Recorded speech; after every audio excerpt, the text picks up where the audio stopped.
Pero el domingo es el día en que celebramos nuestra asamblea común, porque es el primer día en que Dios, habiendo efectuado un cambio en las tinieblas y la materia, hizo el mundo.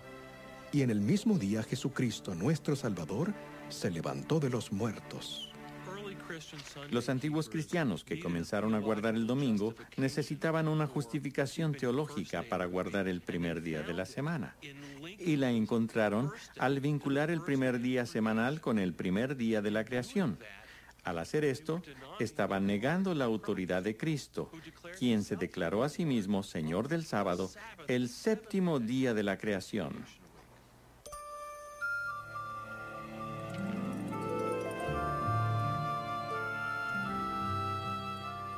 Hemos llegado a un momento crítico en la historia. Al aislar de sus raíces bíblicas el día santo semanal, los dirigentes de la Iglesia lo separaron de su fuente de significado espiritual.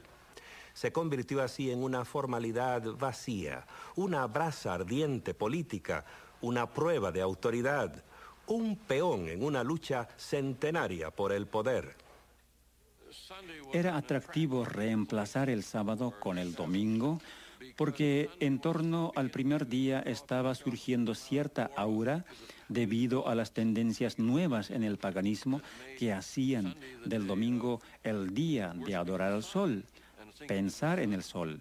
Supongo que era inevitable que se infiltraran en la cristiandad elementos del culto pagano. Después de todo, los cristianos eran una pequeña minoría en un mundo predominantemente pagano. Un mundo que adoraba dioses mitológicos, emperadores muertos y el invencible sol. Los historiadores por lo general dicen que el Imperio Romano fue fundado en el año 31 a.C. En ese año, Octavio derrotó a las fuerzas de Marco Antonio y Cleopatra y volvió a Roma para convertirse en el primer César Augusto. Fue en esa época también que hizo llevar a Roma dos grandes obeliscos. Instaló uno de ellos en el Circus Maximus. Por supuesto, no solo estaba dedicado al dios Sol, sino que además era una prueba muy visible de que Roma había conquistado Egipto. La dedicatoria decía: César Augusto dedica esto como una ofrenda al sol. Pero también decía, porque Egipto ha sido conquistado. Así, los que asistían al circo para ver los juegos veían no solo la dedicación al sol, sino también que el dios sol romano había triunfado sobre el dios sol egipcio. Hay informes de mediados del primer siglo que proveen evidencia adicional de lo popular que era el culto al sol. Nerón, el notorio emperador, comisionó a un escultor para que creara una estatua de casi 35 metros de altura, con su propia cabeza esculpida al estilo del dios Sol. Cuando Vespasiano construyó su gran anfiteatro, que hoy conocemos como el Coliseo, tomó ese enorme coloso, así llamaban antiguamente a las estatuas, que representaba a Nerón. Le cambió las facciones y lo dedicó al dios Sol. El emperador Heliogábalo era tan devoto de su dios Sol oriental que tomó el nombre de la deidad. Llevó su dios en la forma de un meteorito negro desde Siria hasta Roma y adoptó un estilo de vida oriental. Así pues, la moda oriental, las orgías orientales y la conducta oriental de Heliogábalo lo llevaron a la ruina en 4 años. A pesar de que su dios fue devuelto, porque la piedra negra fue enviada de nuevo a Siria, la adoración al sol continuó. El antiguo historiador Plutarco informa que el general romano Pompeyo debió ir al Mediterráneo oriental para castigar a los piratas que atacaban a los barcos mercantes. Esto fue alrededor del año 50 a.C. Derrotó a los piratas, los capturó y los llevó consigo a Roma. Sucede que los piratas eran adoradores de Mitras, el dios Sol, y de esos piratas se popularizó la adoración a Mitras en Roma, especialmente entre los militares. Pienso que a los militares romanos, Mitras les parecería una divinidad especialmente atractiva. Mitras era guerrero, que luchaba del lado de las fuerzas del bien. Era una religión jerárquica, en la cual se podía progresar de grado a grado. Había 7 grados en el mitraísmo, situación semejante a la de un ejército.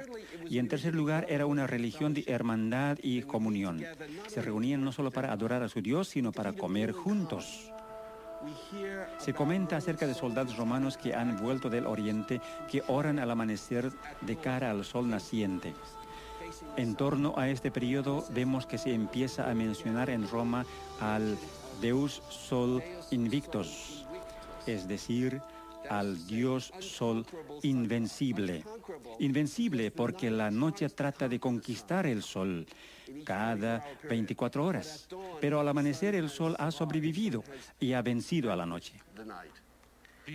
La importancia del culto al sol en el Imperio Romano se echa de ver durante el reinado de Aureliano, quien fue emperador entre los años 270 y 275 de nuestra era.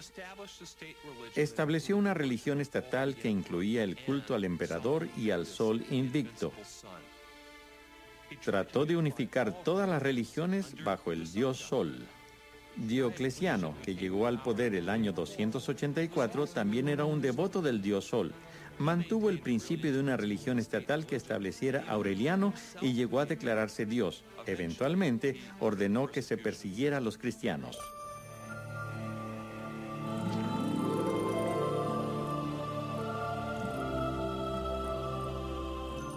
A ciertos dirigentes cristianos les pareció buena idea aprovecharse de la popularidad del domingo.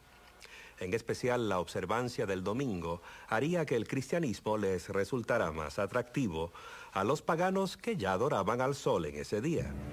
Por ejemplo, el emperador romano Constantino era, al igual que Aureliano y Diocleciano antes que él, un adorador del sol. Fue el primer emperador romano que profesó el cristianismo.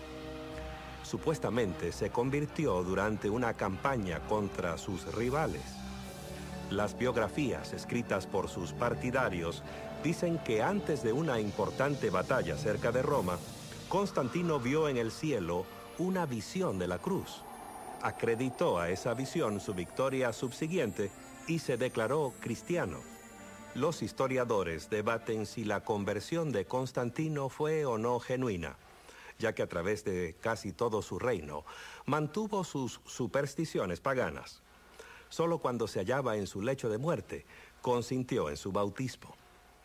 A pesar de eso, su reinado marcó un vuelco dramático en la historia de la cristiandad. El año 313, con la aquiescencia de su corregente Licinio, legalizó la religión cristiana. El reinado de Constantino el Grande conforma una de las épocas en la historia del mundo. Es la era de la disolución del Imperio Romano. El comienzo, o más bien la consolidación de un nuevo tipo de despotismo oriental, con una nueva capital, una nueva constitución y finalmente una nueva religión. ¿Se convertiría Constantino al cristianismo o sucederían las cosas en forma opuesta? ¿Quién sabe? Pero lo importante para nosotros es que lo que surgió fue una iglesia diferente y un estado diferente. De hecho, ambos estaban tan íntimamente mezclados que es difícil ver dónde terminaba uno y el otro comenzaba. Al parecer, la religión personal de Constantino era una mezcla de adoración solar mitraísta y cristianismo. Según Eusebio, su biógrafo cristiano, Constantino ordenó a sus ejércitos a ser celosos en honrar el día del Señor, el domingo, refiriéndose a él como el día de la luz y del sol, términos que son claramente paganos. Veamos un pasaje de su famosa ley dominical del año 321. En el venerable día del sol, los magistrados y el pueblo que reside en las ciudades deben descansar, y todos los lugares de trabajo deben estar cerrados. En el campo, sin embargo, los individuos ocupados en la agricultura pueden continuar libre y legalmente sus ocupaciones. La primera ley que requería que la gente celebrara y descansara en domingo es la que promulgó el emperador Constantino en el año 321. Y lo hizo sin referencia alguna a la teología o a las ideas de los cristianos. Dice que se abstengan de trabajar en el venerable día del sol. lo cual alude al hecho de que el sol se iba convirtiendo cada vez más en un objeto de culto. De este modo, la primera ley que exigía que la gente guardara el domingo no tenía absolutamente nada de sabor cristiano. Si bien Constantino promovió el cristianismo y construyó muchas iglesias cristianas, por otra parte cerró muy pocos templos paganos, y tenemos un calendario romano del año 354, fecha que cae unos 17 años después de la muerte de él, que muestra 4 distintos festivales anuales dedicados al sol. Muestra así que el dios Sol sobrevivió. No solo la muerte de Constantino, sino también los reinados de sus sucesores inmediatos.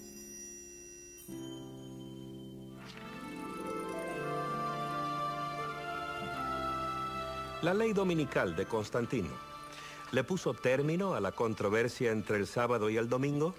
No. Según registros de la antigua ciudad de Laodicea, donde se reunieron los dirigentes de la iglesia en torno a mediados del siglo IV. El concilio eclesiástico de Laodicea trató específicamente de si había que leerse las escrituras en los servicios del sábado y qué pasajes debían escogerse. Léanse en el sábado los evangelios y las otras escrituras. El hecho de que el concilio trató el tema es prueba irrefutable de que aún había miembros de la iglesia cristiana que asistían a los servicios de culto en día sábado. Recordemos que esto sucedía más de 300 años después de Cristo. Pero eso no es todo. Los cristianos no deben judaizar descansando el sábado, sino que deben trabajar en ese día y honrar más bien el día del Señor, y si pueden, descansar entonces como cristianos. Pero si se sorprende a cualquiera de ellos siendo judaizante, sea anatema de parte de Cristo. ¿Qué quiso decir el concilio al hablar de judaizantes? Los judaizantes eran los cristianos que no trabajaban en sábado, al igual que los judíos. Los dirigentes de la iglesia querían que todos trabajaran el sábado y descansaran el primer día de la semana, al cual empezaron a llamar el Día del Señor. Esta disposición concordaba con la ley dominical que había promulgado el emperador Constantino. A pesar de la popularidad de la adoración al sol y las leyes dominicales de los emperadores, muchos cristianos siguieron adorando en el séptimo día, sábado. De hecho, fueron minoría las iglesias que abandonaron el sábado. Si bien casi todas las iglesias del mundo celebran los sagrados misterios en sábado cada semana, los cristianos de Alejandría y Roma han cesado de hacer esto. Sin duda alguna, los cristianos todavía observaban el séptimo día, sábado, en la segunda mitad del siglo IV. A pesar de los argumentos teológicos, los prejuicios antijudíos y el decreto de un emperador, el sábado del Creador no había muerto. Los siglos subsiguientes vieron cómo el sábado se mantuvo como el corazón de la controversia entre los papas y los patriarcas. El día semanal de reposo y adoración se convirtió en una prueba de la autoridad de la Iglesia y en señal de sumisión a un nuevo tipo de gobierno religioso. Llegó a ser una causa importante del gran cisma que dividió a la cristiandad por 900 años. Veremos más acerca de esto cuando volvamos con la parte 3 de nuestro programa Un Santuario en el Tiempo.